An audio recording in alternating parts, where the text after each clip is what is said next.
Sveiki! Es visticamāk vienkārši piesēdīšu tev uz maliņas, jo ko es tur stāvēšu pretī priekšā Barbarai.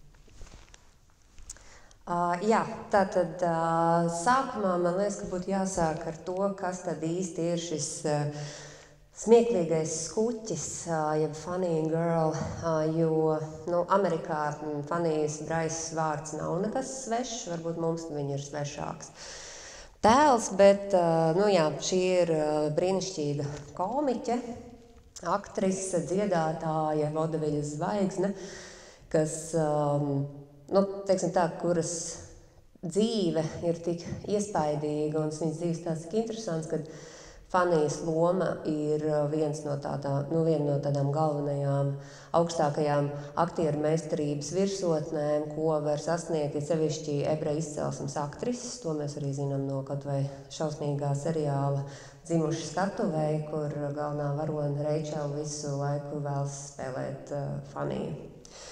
Bet jā, tātad es mazliet jums no sākuma pastāstīšu, kas ir Fanija. Fanija Boraha piedzima 1891.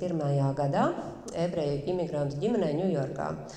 Viņas vecāki bija no Eiropas, viņi satikās Manhetenā un apprecējās. Un ģimenē bija 4 bērni, un Boraha ģimene bija salīdzinoši pat turīga, jo viņiem piederēja tādi saloni, kas bija reizē gan veikals, gan kafejnīca, gan tāda dzertuva, gan tāda ar mazu skatuvīti, tur varēja uzstāties dažādi izpildītāji. Un šo salonus vadīja ļoti veiksmīgi Fanijas māte Rauza, bet tiesa Fanijas tēvs Čārls atkal lielāko daļu no ģimenes ienākumiem vienkārši nospēlēja vai arī nodzēra. Un tā no 1902. gadu Rauza ar saviem bērniem pārcēlās citur uz Bruklinu un sāka nodarboties ar nekustamo īpašumu pārdošanu. Un tēvs šajā ģimenē parādījās ļoti reti. Un kad 1912. gadā Čārls nomira, viņš jau vispār bija zaudējis kaut kādu saikni ar savu ģimeni. Un mazliet skumji un arī, protams, arī mazliet interesanti ir tas, ka Fanija savā ziņā arī atkārto šo savus mātes likteni. Filmā, protams, tas viss ir romantiskāk un skaistāk, jo viņi tur vēl arī daudz dzied, bet dzīvē tas bija viss mazliet skumjāk. Un ap to laiku jau mazā Fanija sāk sapņot par šoubiznesu, par spīti tam, ka māte īpaši nebija par to priecīga, kas atkal savelk visu šo stāstu ar Bārbaras Streisandas dzīvi. Bet mazā Fanija pelnīja naudu pārdodot limonādu, viņa arī vienkārši zaga veikalos un pa kluso ielavījās visās izrādēs, kurās viņa varēja tikt, un sāk sapņot to, ka viņa kļūst par zvaigzni. Un viņa pat 6. gadā uzvarēja amatieru talantu šovā, pamet uzreiz skolu un tika par koristu Brodvejas izrādē pie Džordža Koena. Izrāde sauc The Talk of New York. Bet, kas man liekas interesanti, jo nav īsti paskaidrots, kā viņa dabūja to lomu, ja viņa neprata dejot, jo viņu paņēma korī, bet ļoti ātri izmeta, tad, kad režisors saprata, ka viņa neprot dejot. Bet ātri vien viņa saprata to, ka viņas talants ir tieši komēdija, ka viņa ir kā sieviete klauns, viņa ir tāda gara, kausna un spēja ļoti labi parodēt cilvēkus. Un tad viņa palēnām sāka šo savu komiķas karjeru. Un viņas, teiksim, tāds lielais izrāviens ir 1910.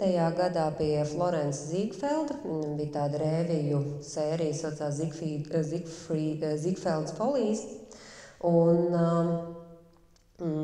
īstenībā tā laika Holivudā Florence Ziegfelds ir ļoti tāda svarīga personība, jo ļoti daudzas visas bija tad, varēja tā teikt, ka visas skaistās meitenes, kas ieradās Ņujorkā, izgāja cauri Ziegfelda rēvijām, un ļoti daudz no šīm koristēm pēc tam kļuva par arī slavenām aktrisēm, un arī par Ziegfeldu ir vairākas arī ļoti skaistas Holivudas zelta laikmeta filmas uzņemtas. Un tā kā arī Fanija Braisa par spīti tieši tam, ka visiem saistījās Ziegfelda dāmas ar tādām skaistulēm, klasiskām, tad viņa kļuva par tādu pirmo sievieti komiķi, kas piedalījās visās šīs rēvijās, un izrādās, ka viņa arī varēja ļoti labi dziedāt. Un Tā kā viņa bija labos draugos ar leģendāro komponistu Ervinu Berlinu, tad, piemēram, dziesma Sadie Salome Go Home, ko viņš sarakstīja īpaši Fanijai Braisai, kļuva par viņu tādu vienu no lielākajiem numuriem šīs Ziegfelda rēvijās. Fanija bija izrādās jau diezgan agrā jaunībā apprecējusies ar Franku Vaitu, kas bija vienkārši bērdzims no kāda maza ciematiņa. Un tā, ka viņi satiek šo, ko jūs redzēsiet filmā, Niku Arnstīnu, abi joprojām ir precēti. Bet viņi satiekas Baltimorā, Fanija tur ir tūrē ar Šubertu brāļu rēviju, un viņa Niku satiek, protams, tādā brīdī, ka viņš liek likmes hipodromā uz zirgiem, jo arī viņam ir nopietnas azartspēļu problēmas. Viņš izmanto savu aliesu, kā viņš stādās priekšā kā Niks Arnolds, jo viņš bēg no policijas. Tā kā tāds ļoti labs ķēriens Fanijai. Protams, kad Niks uzreiz dodās ar Faniju tūrē, viņi uzreiz tur iemīlās, vismaz viņā iemīlās. Un tā, ka viņi atgriežas Ņujorkā, Niks jau ievācas dzīvot kopā ar Faniju un Fanijas māti Rozu, kuru diezgan ātri redz cauri savam jaunajam topošajam znotam, bet tas neattur Niku vienkārši tērēt Fanijas naudu un dzīvot cepuru kuldamam. Fanija nolēma, ka viņa grib vairāk uzzināt par šo savu jauno mīļāko vīrieti pasaulē, un detektīvs viņai atklāja, ka viņš ir precējies, bet Fanija nolēma, ka tas nav īpaši svarīgi, jo viņa arī vēl ir precējusies tajā brīdī. Un, Fanija izšķiras, Niks šķīras 7 gadus, jo viņam tas ir grūti. Un abi apprecas tikai 1919. gadā, un jau vienkārši pāris mēnešus pirms viņa pirmā bērna, meitas Francis dzimšanas. Abiem vispār kopā ir 2 bērni, Francis un Viljams. Taču paralēli Fanija, protams, turpina strādāt, jo arī tas, ka viņai visu laiku ir jāstrādā mazliet vairāk, jo vīrs visu naudu notērē. Viņa nākamreiz piedalās Ziegfelda rēvijā, Ziegfelda folijas 1916. gadā. Un tas ir viņai tāds liels karjeras uzplaukums, jo viņa uzsāka sadarbību ar komponisti Blanšu Merilu, kur īpaši specializējas, lai veidotu tādas komiskas vai dramatiskas tādas, dziesmas, ko izpildīt uz skatuves, un īpaši tās ir radītas priekš sievietēm izpildītājām. Un tā no abu sadarbībā radās pāris no, teiksim tā, slavenākajiem Fanijas Braisas numuriem, piemēram, Becky's Back in the Ballet vai The Yiddish Bride. Taču Fanijas lielais sapnis bija attīstīt sev kā tādai nopietnai dramatiskajai aktrisei. Un 1918. gadā viņa piedalās izrādē Why Worry, kas bija tik slikta, ka, lai viņa kaut kā mēģinātu saglābt, tur tika ieliktas vēl 2 dziesmas, jo likās, hei, visiem patīk, kā Fanija dzied, bet atsauksmēs rakstīts, ka pat dziesmas neglāb šo izrādi. Un arī 26. gadā iznāca iestudējums Fanija, ko iestudēja Deivids Belasko, bet arī tas nebija izgāšanās. Tā īstenībā viņa ar laiku pieņēma to, ka viņa ir labāka kā komiķe un īpaši vairs necentās izsisties dramatiskajās lomās. Filmā mēs redzam to, ka Niks, kuru, protams, atveido šarmantais Omārs Šarifs, viņš tur mazliet krāpjās ar vērtspapīriem un tā, bet īstenībā viņš bija daļa no tādas nopietnas noziedznieku bandas, kas bija nozaguši kaut kāds vērtspapīrs. Es tik labi nesaprotu finansu lietas, tāpēc es saprotu, ka viņi kaut ko krāpās ar papīriem, bet, var sakot, viņi izkrāpa no Wall Street aptuveni $5 miljonus, kas 20. gadā ir vienkārši milzīga nauda. Un tad viņš 4 mēnešus slēpjas no policijas, tikmēr Fanijai, kas ir stāvoklī ar viņu otro bērnu, ir jātiek galā ar policiju, presi un visu to pārējo. Un, kad beidzot Niks tomēr saņems un nodod sev policijai, viņš apstrīd savu spriedumu, tur kaut kādus 4 gadus viņam gribēja piešķirt. Un, protams, ka visas tiesas izdevumus sadz sieva, un kad beidzot Niku ieliek cietumā uz 2 gadiem, tad Fanija bija tā, kas panāca, ka viņam ir tādi īpaši apstākļi, un ka cietuma sarga sieva pat taisīja viņam īpašas pusdienas, kas, man liekas, vienkārši brīnojami. Bet beigās viss izvērš laimīgi, jo viņi izšķirs 1927. gadā, kad Fanija atklāja to, ka Niks viņu krāpja ar vecāku, bet turīgāku sievieti. Kad viņš 40. gadā atgriežas Fanijas dzīvē un grib atsākt šīs attiecības, tad Fanija jau saprot, ka tomēr nebūs. Var sakot, es jums tikko sabojāju visu romantisko filmu ar šo patieso stāstu, bet filma ir filma, tā kā viņa nav precīza biogrāfiska filma. No 18. līdz 27. gadam Fanija Braisa ļoti aktīvi strādā uz skatuves, teātrī, vodeviļā, vēl vis kaut kur, un viņa strādā līdz abas grūtniecības līdz pat 7. mēnesim, un patiesībā piedzemdējis bērns ļoti ātri atgriežas uz skatuves. Viņa piedalās sadarbojas ar Ziegfeldu vēl daudzos šovos, viņa izdeva mūzikas albumus, viņa pat arī producēja un strādāja paralēli vēl arī vodeviļā. Un pat viņa sevi sauc par tādu tā kā miesas karikatūristu, ka viņa ar savu ķermeni var veidot karikatūras ļoti veiksmīgi. Radījis tādus tipāžus un tēlus. Bet, protams, tas ir laiks, kad tā etniskā komēdija ir ļoti ok un ļoti ejoša, tāpēc viņa daudz tā kā it kā pasmējās par savu ebrejisko izcelsmi un veido šo jidišu akcentu, lai par to pasmietos. Jo viņi ļoti labi saprot, diemžēl, antisemītisko atmosfēru, kas apkārt valda, un ka viņi vairāk tā kā, ka tu vēlies būt tas, ar kuru smējās, nevis par kuru smējās, tā kā to viņi izmanto. Bet 21. gadā viņa pārsteidza visus ar to, ka viņa izpildīja Piepeši ļoti nopietnu dziesmu, kas saucās My Man, ko jūs arī redzēsiet pēc tam filmā Bārbras Streisandas izpildījumā. Un viņa to izpilda bez jebkādiem jokiem, bez nekādas fiziskās komēdijas, bez smieklīga akcenta. Viņa arī vispār nekustas uz skatuves, un tas ir stāsts par to, kā cik viņai smagi ir gājis šīs attiecībās ar Arnestīnu, un skatītāji ir šokēti, bet ļoti viņu mīl un ciena par to. Tomēr 23. gadā viņa vēl cenšas izdomāt, kā kļūt par aktrisi, kur nav tikai viens tipāžs, un tad viņa ir viena no pirmajām aktrisēm, kas veic deguna plastisko operāciju. Jo viņa cerēja, ka tā viņa varētu būt vairāk lomas, jo 20. gados ksenofobija un antisemītisms ir vēl vairāk uzplaucis, protams, bet, diemžēl, arī tas nenodrošināja viņai labākas lomas un plašāku amplitūdu. Bet tad Fanija mēģināja iekļūt Holivudā, jo 27. gadā Holivuda izmainījās ar filmu Džeza dziedātājs un parādījās skaņa. Un Holivuda ļoti aktīvi no visām teātra skatuvēm, no Broadways, no vodeviļas, no burlesku klubiem vāca visus izpildītājus, kas prata dziedāt, kas prata runāt, kas prata īstenībā mēmajā kino izrādījās, ka daudz aktieri vienkārši neprot normāli runāt. Tas bija liels pārsteigums visiem.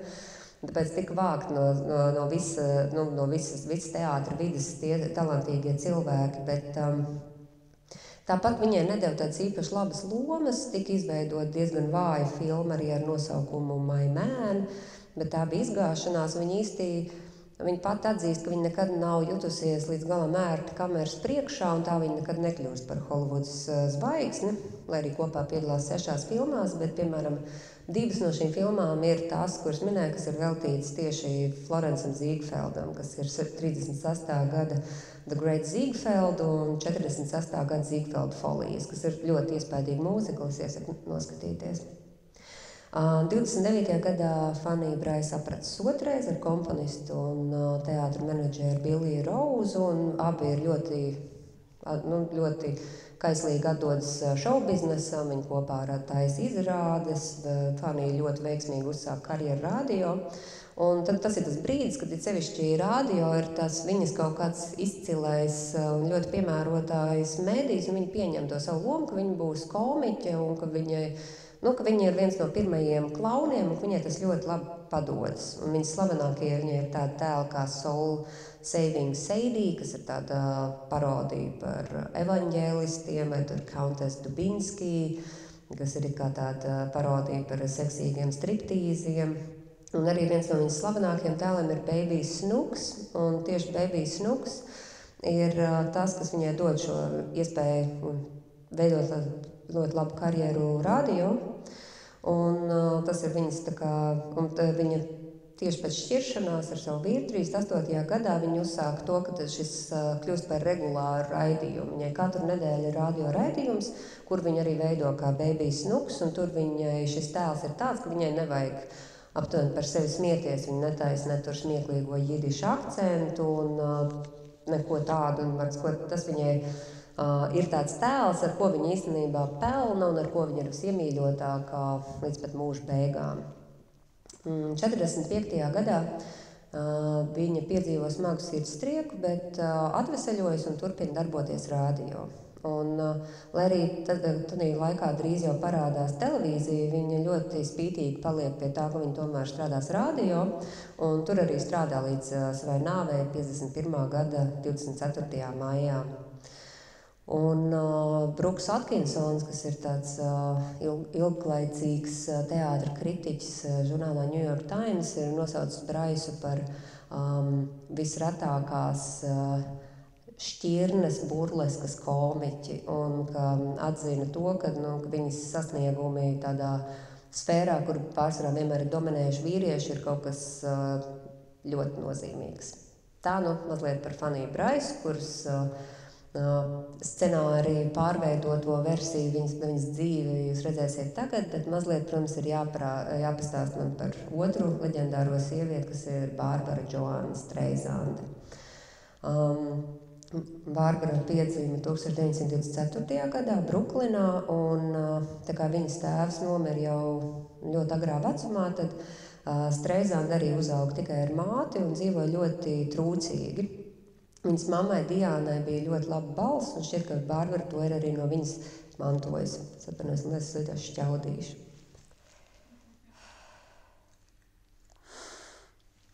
Būs? Ļoti labi. Tātad, jā, viņas mammai bija ļoti laba balss, un Bārbara bija šo balsi laikam mantojusi, un viņa ļoti ātri savā nabadzīgajā Bruklinas rajonā kļuva pazīstama kā tā meitene ar labo balsi. Un daudz dzīvokļu mājās, kur viņi dzīvoja, viņi bieži vien esat izgājusi gaiteņos un trenējusies dziedāt, lai varētu dzirdēt to, kāda ir atbalsts, un arī kaut kādā veidā trenēt savu vokālu. Un viņi diezgan ātri jau saprot to, ka ar savu balsi viņi varētu mēģināt kaut kā izsisties.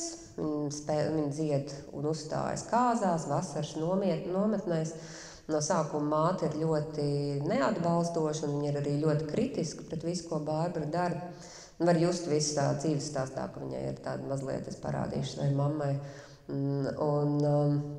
Bet 13 gadu vecumā, kad Bārbara jau sāk mazliet tā kā izsisties ar šo dziedāšanas lietu, tad māte jau sāk mazliet viņu atbalstīt un bīdīt vairāk šovbiznesa virzienā, bet nākamais lielais pavērsiens ir, ka Bārbara noskatās izrādi Annas Frankas dienas grāmatu, un viņa saprot, ka viņa vēlas visvairāk par visu būt aktrise, un viņa sāk ļoti smagi pie tā strādāt.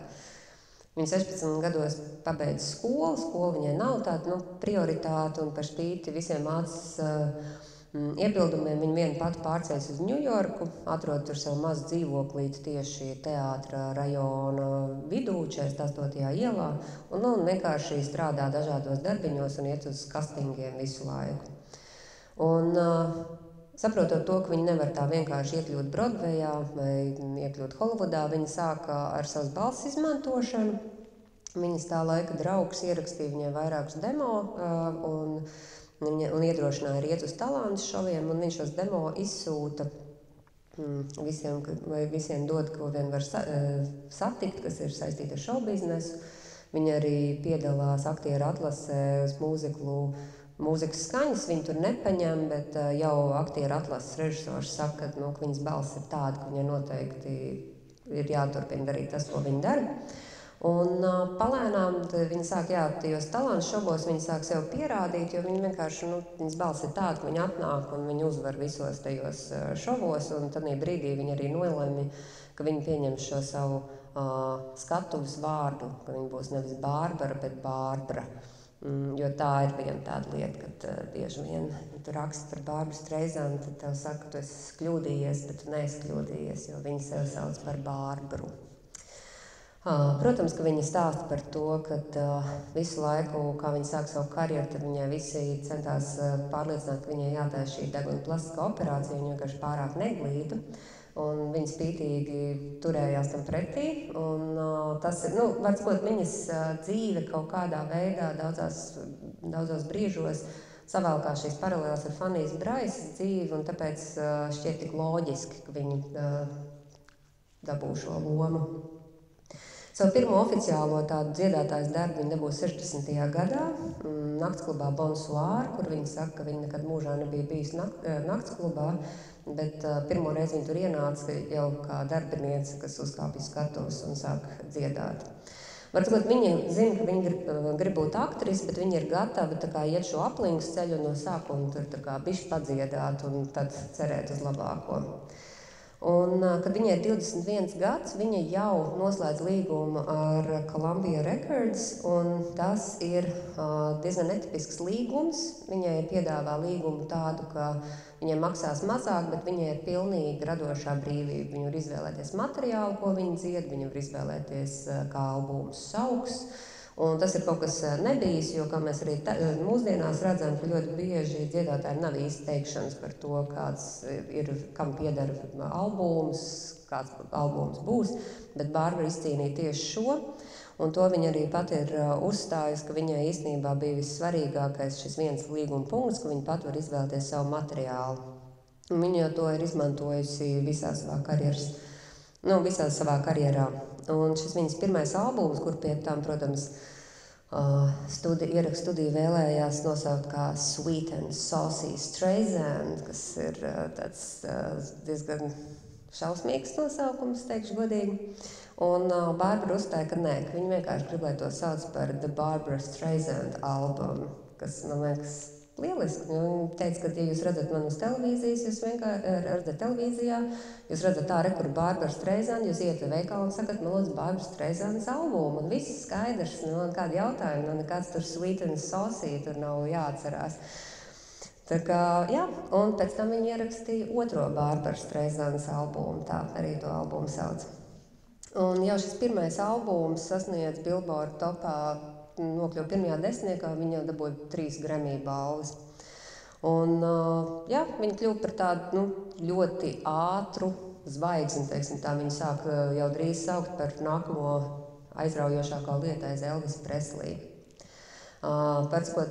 Pēc ierakstītiem albumiem viņa atgriežas Broadwayā 64. gadā, un tieši ar Fanijas Braisas lomu izrādē mūziklā Funny Girl, Ziemesdārza teātrī, un izrādē tiek ievietotas 2 dziesmas, kas pēc tam kļūst par tādām tā kā Bārbara Streisandi raksturojošākajām dziesmām, kas ir People un Don't Rain on My Parade. Jūs redzēsiet, Don't Rain on My Parade ir viens no labākajiem vienkārši mūziklu numuriem, kāds vispār ir redzēts, tā kā es diemžēl nevarēšu pakt uz filmu, man jau skauž, tā kā, ka jūs to redzēsiet šeit uz lielā ekrāna. Es mēdzu šo mūziklu numuru vienkārši vakaros skatīties, tad, kad man gribās justies labāk.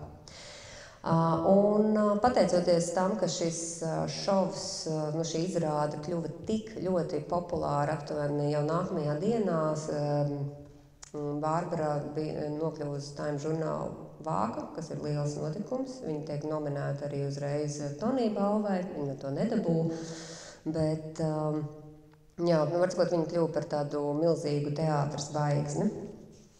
Un tas, kas ir interesanti, ir tas, ka tu uz skatuves spēlē šo lomu negarantē to, ka arī Holivudas versijā tu to spēlēs. Kā mēs zinām, tā kā gan mūzikas skaņās tika nomainīti aktieri, gan arī, piemēram, Sweet Charity, ko Bobs Fosse ekranizēja iestudējumā, bija Gvena Verdona, pie tam vēl viņa mīļotā sieviete galvenajā lomā, bet viņa bija pārāk veca. Un tad viņš vienkārši paņēma jaunāku sievieti lomā, bet filma bija izgāšanās, tā kā good for her. Bet, jā, tad tā ir viņas debija Holivudā, un ļoti veiksmīga filma, un, protams, filmas veidotājiem ļoti paveicās ar to, ka viņi varēja dabūt Holivudas veterānu režisoru Williamu Wyleru kā filmas veidotāji. Un par šo filmu Bārbara Streisanda arī saņem savu Oskaru pirmo par kā labākā aktrisi, un tā ir vienīgā reize, kad šis ir dalīts Oskars, jo Oskaru piešķir gan Katrīnai Hebernai tajā gadā, gan arī Bārbarai Streisandai. Un jā, par filmu es mazliet gribētu pastāstīt, pirms es pastāstu vēl drusku par to, cik Bārbara Streisanda ir krūta. Jā, var sakot, filmas pamatā ir tas, ka filmas ideja vispār veidot kaut ko par Fanijas Braisas dzīvi radās Rejam Stārkam, kurš bija precējies ar Fanijas Braisas meitu Francisu. Un viņam bija piekļuve Fanijas memoāram, jo viņa bija mēģinājusi rakstīt savu memoāru, bet tā arī nepabeidz, bet neilgi pirms savas nāves viņa ierakstīja audio versijā savu dzīves stāstu. Un tad tā kā Braisa ģimene vēlējās, lai tiek no šīm kasetēm uztaisīta grāmata, bet neviena grāmata nebija gana laba. Un, var sakot, interesanti bija tas, ka kad Rejs Stārks atklāja, ka viņam neviens no tiem manuskriptiem nepatīk, viņš par $50,000 atpirka no izdevniecības šīs kasetes, lai viņš varētu šo stāstu paturēt sev. Un tā pamazām viņi sāka īstenībā ar scenāriju, tad saprata to, ka scenārijs nav gana labs, un tas pārvērtās par lūgu. Un tā arī tapa skatuves mūzikls Smieklīgais kuķis. Un beigās libretu sarakstīja liricists vārdā dziesmu autors Lenards, un kopā ar Reju Stārku viņi ļoti ātri jau nolēma, ka viņi uzreiz arī taisīs filmas versiju. Un kad kaut kas pats pirmais scenārijs arī ļoti esot tiešām arī iedvesmojies tieši no šīm kasetēm, pat mazāk no pašas izrādes, jo ir diezgan daudz izmaiņas no mūziklu versijas uz kino versiju, ka tieši šīs kasetes un Fanijas pašas attieksme pret savu dzīvi un pret to, kā viņš šo stāstu stāstīja, esot bijis galvenais iedvesmas avots. Un tā kā Starks joprojām vēl bija precējies ar Francisu Braisu, tad bija svarīgs noteikums, ka ir dažas lietas, kuras nedrīkst parādīties scenārijā. Jo, piemēram, nedrīkstēja būt pārāk slikts, ja pārāk patiesas atveidojums Nikam Arnstīnam, jo viņš vēl bija dzīvs. Un kā arī nedrīkstēja norādīt Fanijas īsto dzimšanas gadu. Tās ir tās lietas, ko nedrīkst likt iekšā. Beigās pēc ilgstoša procesa scenārijs tiek pabeigts, no sākuma ir dažādas versijas, kas būs režisors, Sidnijs Lūmets tiek piesaistīts kā pirmais variants, bet viņš esot gribējis Nika Arnstīna lomā redzēt Šonu Koneriju, un tad es nevaru izstāties Šonu Koneriju kā Nika Arnstīna. Okay. Var sakot, tiek paziņots, ka Lūmets pamat šo projektu dēļ Šonu Koneriju, bet vēlāk atklājas tas, ka viņam vienkārši bija radošs nesaskaņas, jo viņš vēlējās filmu sākt ar tādu aizraujošu montāžu sekvenci, bet tas Rejam Stārkam un pārējai komandai nepatika. Un tad tika piesaistīts Viljams Vailers, kurš īstenībā saka, ka viņu pārliecināja tas, ka viņš redzēja Bārbaru Streisandu uz skatuves. Viņš redzēja, kā viņa spēlē Faniju Braisu Brodvejā, un viņš vēl nebija, viņš pats teica, ka viņš nebija izlēmis, vai viņš teiks jā filmē, bet viņš ieraudzīja Bārbaru skatuves un saprata, ka viņš nevar iztēloties šo filmu bez viņas, patiesībā arī Vaileram ir kaut kāda svarīga loma tanī, ka Streisanda apstiprina. Jo tur bija, man būs grūti izstāstīt, tur bija ļoti ilgas sarunas par līgumu, un beigās viņai bija jāparaksta līgums par 4 filmām ar studiju, lai viņu neizmestu no šīs filmas. Viņi bija gatavi uz visu, lai dabūtu Fanijas Braisas lomu arī filmā. Un vēl svarīgs spēlētājs šajā projektā, protams, ir Herberts Ross, kas ir muzikālo numuru režisors, jo Vailers nekad nebija režisējis mūziku. Viņš bija režisējis ļoti daudz visu kaut ko citu, ko jūs noteikti esat redzējuši, bet mūzikls nebija viņa žanrs. Un tā kā Herberts Ross, kas bija strādājis jau pie vairākiem citiem mūzikliem, tika uzrunāts un viņam tika dot pilnībā radoša brīvība, un viņš pat bija nācis pats ar savu montāžas režisoru, jo viņi ar Vaileru tā bija vienojušies, ka Vailers varēja, viņam bija tāds, es jau kas izgriezīšu montāžā, tāpatās to, kas man nepatiks, bet tu tur saviem muzikāliem numuriem vienkārši dari, ko tu gribi. Tā arī ir, jo, ja paskatās, arī cik gara ir šī filma, ir ļoti daudz vēl muzikālu numuru, kas ir no viņas vēl arī izgriezti un bijuši safilmēti. Nākamais svarīgais spēlētājs, protams, ir Harijs Stradlings, kas ir leģendārs Holivudas operators, kurš ir filmējis Ilgu tramvaju un Kam no Vulfa kundzes bail, un arī Man skaistā lēdija un Puiši un lelles. Un viņš bija ļoti labs gaismotājs un arī ļoti perfekti zināja to, kā strādāt, izmantot pareizās lēcas kameras. Un tas bija ļoti svarīgi, jo Streisandai tā bija pirmā parādīšanās uz kino ekrāna, un viņa pati vienmēr ir teikusi, ka viņa nesot viegli filmēt, jo viņai esot neparasta seja, pārāk nesimetriska, tur tas liels deguns, liela muta, mazas. Viņa var uzskaita visu aptuveni, kas ar viņu ir slikti, lai arī viņa ir ļoti skaista sieviete, kā jūs redzat, bet viņa teica to, ka viņu esot grūti filmēt, un tāpēc viņa ar Hariju Stradlingu ļoti ātri kļuva ļoti labi draugi, jo viņš to neuzskatīja par tādu dīvas gājienu, un viņš teica, ka jā, mēs paņemam kameru, mēs paņemam gaismas, mēs taisam testus un saprotam, kas ir labākie virzieni.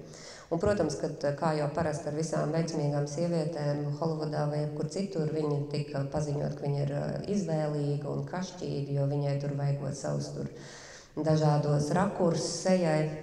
Bet pats Harijs Stradlings ir to noliedz, teica, ka nē, jo gal galā Stradlings ir strādājis ar Streisand vēl pie 4 filmām, tā kā, ja ar viņu būtu bijis tik briesmīgi strādāt, es domāju, ka viņš būtu aizgājis prom no šiem projektiem, un es turpinājos ar viņu draudzēties visu mūžu.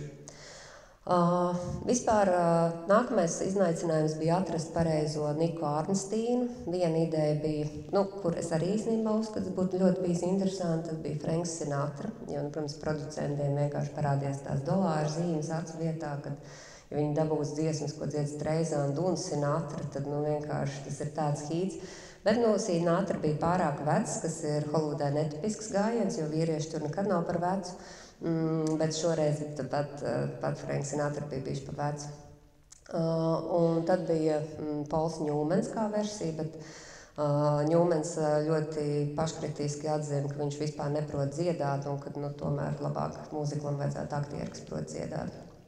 Un tad nejauši šo lomu, īstenībā nejauši dabūja Omārs Šarifs, kurš paralēli tanī brīdī filmēja westernu Makennas zelts.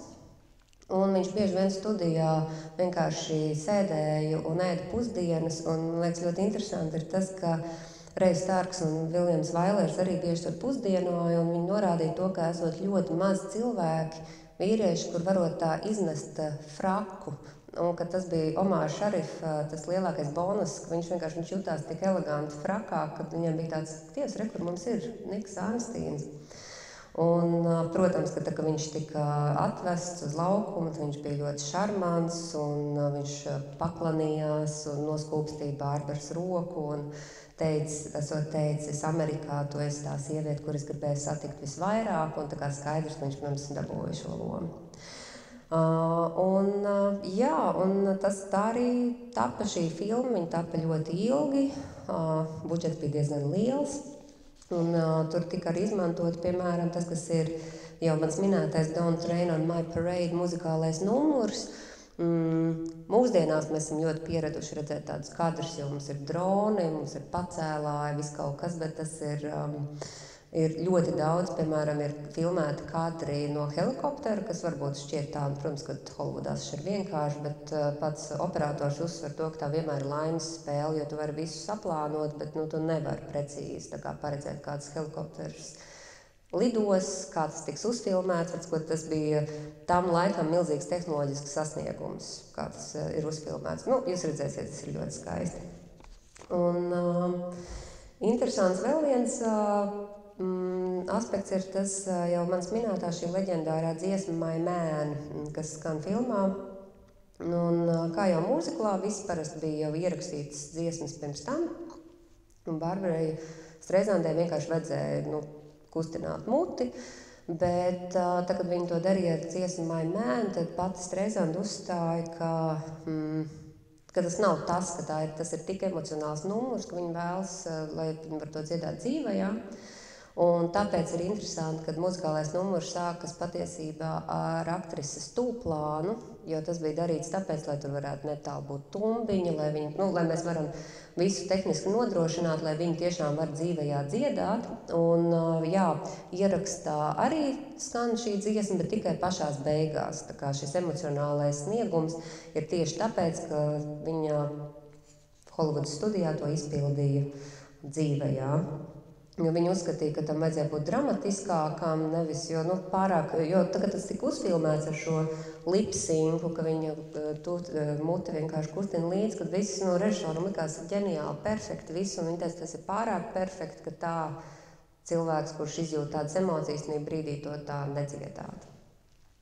Un vēl viena pēdējā lieta, ko es gribētu teikt, ir tas, ka Bārbara Streizande, kas mums bieži vien saistās ar kaut kādiem stereotipiem, kur nezinu, ka viņa tikai dziedātāja vai tikai mūzikla aktrise, mums nevajadzētu aizmirst to, ka viņa ir arī režisori, viņa ir režisējusi vairākas savas filmas, kuras ir ļoti veiksmīgas, un to bieži vien aizmirst, tāpatās kā, piemēram, viņai nedeva, viņas vārds nav kā scenārija līdzautora mūziklā filmā Jentl, kur viņi ir scenārija līdzautori.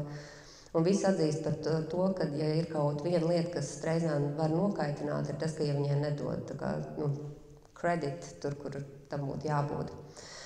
Un tas ir kaut kas interesants, ka fakts, ka viņa vienu brīdi bija viena no labākajām režisoriem, producentēm un aktrisēm Holivudā, ka to daudz vienkārši tā ignorē šo faktu, un tāpēc vēlos to uzsvērt vairākas reizes, jo tas nav tā nebija tādā laikā, tādā 70. gados ļoti izplatīta lieta. Tā kā viņi ir diezgan liela caumlauza pilnīgi visā.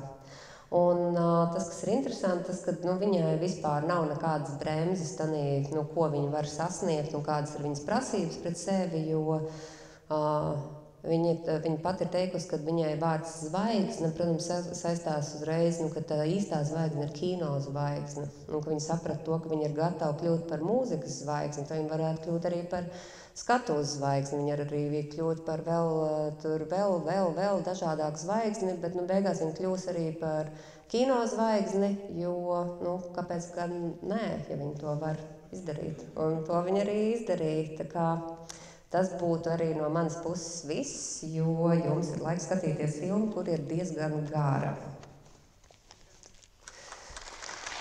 Pār 3 stundām. Un ar to pārtraukumu vēl pa vidu. Kā jā, paldies jums, lai jauka skatīšanās.